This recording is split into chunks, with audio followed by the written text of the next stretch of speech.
लाहौर का चिड़िया घर रिहाइश गाह है 110 इकसाम के 1300 जानवरों की, जहां रोजाना तकरीबन 10,000 से ज्यादा लोगों का आना जाना लगा रहता है।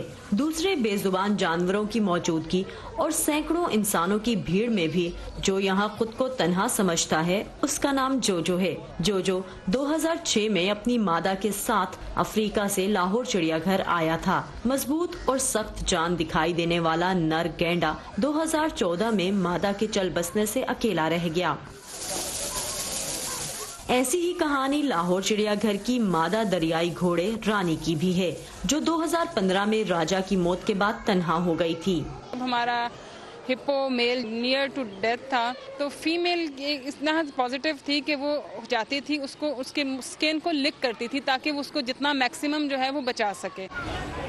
चिड़ियाघर के तन्हा जानवरों की फहरिस्त में चिंपैंजी भी शामिल है। माहिरीन हैवानात के मुताबिक ऐसे हालात में जानवरों की नफ्सियात और रवैया समझकर चलना जरूरी हो जाता है। जानवरों की फलाह और शायकीन के शौक को देखते हुए चिड़ियाघर इंतजामिया ने साल 2018 में इन तन्हा जानवरों के जोड़े मुकम्मल करने और हाथी समेत दीगर जानवरों को पाकिस्तान लाने की कोशिशें तेज कर दी थी। टेंडर फ्लोट किया गया था जो पेपरा के रूल्स हैं उनको मद्देनजर रखते हुए और तमाम जो कोडल फॉर्मेलिटीज़ हैं उनको पूरा करते हुए।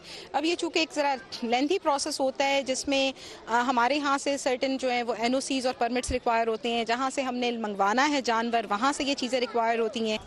नए जानवरों की आमद और इन्हें इस घर के पहले बाशिंदों के साथ मुतारिफ कराने का अमल भी आसान नहीं होता। विजिटर से हटा के रखना पड़ता है। जो फूड वो ऑलरेडी अपनी पुरानी जगह पर ले रहे होते हैं, वो यहाँ पर हम कॉन्ट्रैक्टर को हमने कहा होता है कि वही फूड यहाँ पर सप्लाई कर रहे हों। यहाँ एक खुसीला परिंदा कसावरी भी है, जो बगैर साथी के ही अपनी तबई उम्र पूरी कर चुका है। बेजुबान जंगली हयात की फलाह और लंबी जिंदगी के लिए साथियों का साथ लाजिम है। चिड़ियाघर इंतजामिया पुर उम्मीद है कि इन तन्हा जानवरों की कमी जून साल 2019 तक पूरी कर दी जाएगी और सालों का इंतजार इनकी बेहतरी में बदल जाएगा। Saman Khan, voice of America, Lahore.